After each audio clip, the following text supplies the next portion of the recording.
होय, स्त्री पुरुषांकडे बघते, अगदी वयाचं बंधन तोडून बघते. तिची नजर देहावर नाही तर नात्यांवर विसावलेली असते.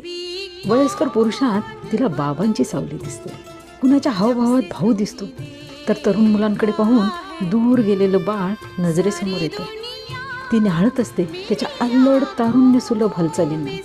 काका, मामा, सासरे, दीर, भाचे, प्रत्येक रूपात ती मनापासून पुरुषांकडे बघते, अगदी तन्मयतेनं बघते. तिच्या नजरेत विखार नसतो, नात्यांचा सहज आकार असतो. ती जाणते पुरुष म्हणजे फक्त नवरा किंवा प्रियकर नसतो, तर तो अनेक नात्यांनी आयुष्यात येणारा आधार असतो, एक मैत्र असतो. ती आठवणींची गुलाबी पंख लावून बघताना तुमची नजरानजर झाली तर समजून घ्या, स्त्रीची नजर देहाची नाही, नात्यांची ऊब शोधणारी असते, वासनेची नाही तर उपासनेची असते.